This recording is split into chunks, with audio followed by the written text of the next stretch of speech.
అందరికీ నమస్కారం. ఈరోజు మనం సంపూర్ణత యొక్క పిలుపు మరియు అదృష్ట దీపం అనే ఒక చాలా ప్రత్యేకమైన ఆధ్యాత్మిక సందేశాన్ని లోతుగా పరిశీలించబోతున్నాం. ఈ సందేశంలోని అసలైన భావాలేంటి, వాటి అంతరార్థాలేంటో వివరంగా తెలుసుకుందాం. ఈ సందేశం మొదలవ్వడమే చాలా అద్భుతంగా ఉంటుంది. తన అనుచరులను 4 గొప్ప బిరుదులతో సంబోధిస్తుంది. అవే అతి పవిత్రమైన, అతి ఉన్నతమైన, అతి అదృష్టవంతులు మరియు అతి మధురమైన. ఇవి కేవలం మాటలు కాదు, ఒక లోతైన ఆధ్యాత్మిక గుర్తింపుకు గుర్తులు. అయితే ఈ బిరుదులతో పిలవబడుతున్నారంటే అసలు దాని అర్థమేంటి? ఈ మాటల వెనుక ఉన్న అసలైన శక్తి ఏంటి? పదండి, ఈ ప్రత్యేకమైన గుర్తింపు వెనుక ఉన్న రహస్యాన్ని చూద్దాం. అతి పవిత్రమైన మరియు అతి ఉన్నతమైన ఈ పదాలకు చాలా లోతైన అర్థముంది.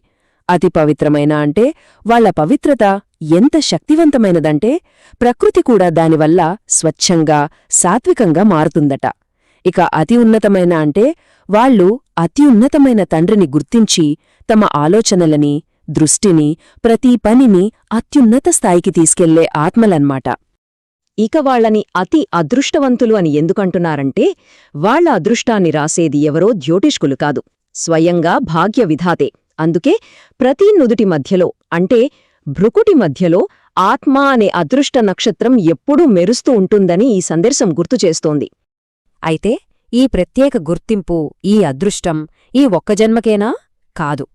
ఇదొక విడదీయరాని వారసత్వంగా ఎలా మారుతుందో ఇప్పుడు చూద్దాం. ఇది చాలా జన్మలకు హామీ ఇవ్వబడిన ఒక గొప్ప అదృష్టం.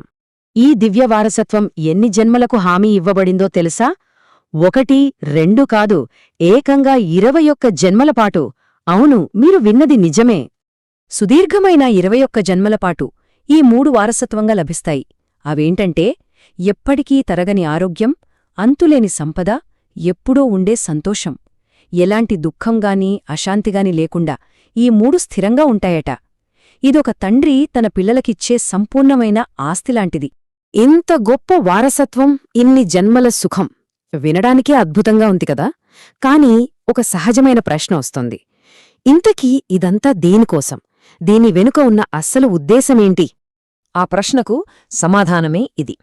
ఇది కేవలం వ్యక్తిగత సుఖం కోసం కాదు, ఇది విశ్వశ్రేయస్సు కోసం, ప్రపంచం మొత్తం కోసం ఒక అత్యవసరమైన కర్తవ్యానికి ఇది ఒక పిలుపు. ఈ కర్తవ్యం ఎంత ముఖ్యమైనదంటే దాన్ని ఇప్పుడు కాకపోతే మరెప్పుడూ కాదు అని వర్ణించారు. అంటే ఈ అవకాశం మళ్లీ రాదు. సమయం చాలా వేగంగా జరిగిపోతోంది. ఎందుకంత అత్యవసరం? ఎందుకంటే ప్రపంచంలో ఉన్న ఎన్నో ఆత్మలు ఒక మార్పు కోసం ఎదురుచూస్తున్నాయి, ఒక కొత్త సంపూర్ణమైన సమయాన్ని తీసుకురమ్మని పిలుస్తున్నాయి. సో ఇది వ్యక్తిగత ప్రయాణం కాదు, ప్రపంచం యొక్క పిలుపుకు ఒక సమాధానం. మరి ఆ మార్పు ఎలా వస్తుంది? ఇక్కడే అసలు విషయముంది. ప్రపంచంలో దైవిక జెండా ఎగరాలంటే ముందు మనలో, అంటే ప్రతి ఆత్మలో సంపూర్ణత అనే జెండా ఎగరాలి. మార్పు లోపలి నుంచి మొదలవ్వాలన్నమాట. సరే, ఇదంతా బాగుంది. కాని దీన్ని ఆచరణలో పెట్టడానికి ఒక నిర్దిష్టమైన ప్లాన్ కూడా ఇచ్చారు. అదే ఈ 6 నెలల సవాలు. ఈ సవాల్లో మొదటి అడుగు లక్ష్యాన్ని అర్థం చేసుకోవడం. అదే జీవన్ముక్తి, అంటే బ్రతికి ఉండగానే విముక్తిని అనుభవం చేయడం. ఎలాంటి ఆటంకాలకు, పరిస్థితులకు నేను, నాది అనే అహంకారానికి అతీతంగా ఉండడం. ముఖ్యంగా ఇది భవిష్యత్తులో స్వర్ణయుగంలో వచ్చే సహజమైన జీవన్ముక్తి కాదు, పాత ప్రపంచం అంతమై కొత్తది మొదలయ్యే ఈ పరివర్తన కాలంలో మనం సాధించాల్సిన స్థితి.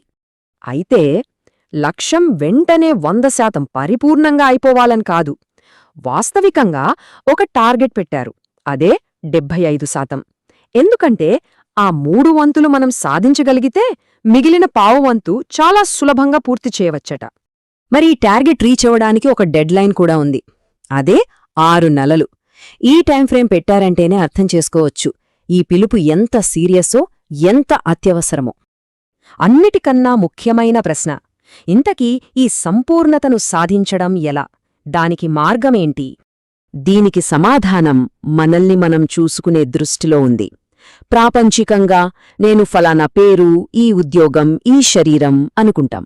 కాని ఆధ్యాత్మిక స్వరూపమేంటంటే నేను ఒక ఆత్మను, ఒక చైతన్యవంతమైన కాంతి బిందుని. ఈ శరీరం కేవలం ఒక సాధనం, దాన్ని నడిపించే శక్తిని నేను. ఈ తేడాని అర్థం చేసుకున్నప్పుడే అసలైన ప్రయాణం మొదలవుతుంది. ఆ ప్రయాణంలో 3 ముఖ్యమైన మెట్లున్నాయి. 1 చేసే ప్రతి పనిలో నేను కాదు, నా ద్వారా జరుగుతోంది అనే నిమిత్తభావంతో ఉండటం. 2 మన ఆలోచనల్ని, భావాలని ఒక రాజులా శాసించటం, వాటికి మనం బానిసవ్వకుండా. ఇక 3ది ఎలాంటి స్వార్థం లేకుండా సేవ చేయడం. అయితే ఈ ప్రయాణంలో మనం ఒంటరి కాదు.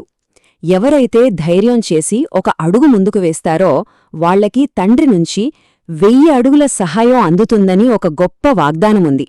అంటే మన ప్రయత్నం చిన్నదే అయినా దైవిక సహాయం అపారంగా ఉంటుంది. ఇక చివరగా మనందరం ఆలోచించుకోవలసిన ఒక ప్రశ్న. ఒక సార్వభౌముడు అంటే ఒక రాజు తన మనస్సును, తన రాజ్యాన్ని శాసిస్తాడు. మరి మన అంతర్గత రాజ్యంలో మనం మనస్సును ఎవరు శాసిస్తున్నారు? మనం ఆత్మ అనే రాజుగా మనసు అనే మంత్రిని నడిపిస్తున్నామా? లేక ఆ మంత్రే మనల్ని ఆడిస్తోందా?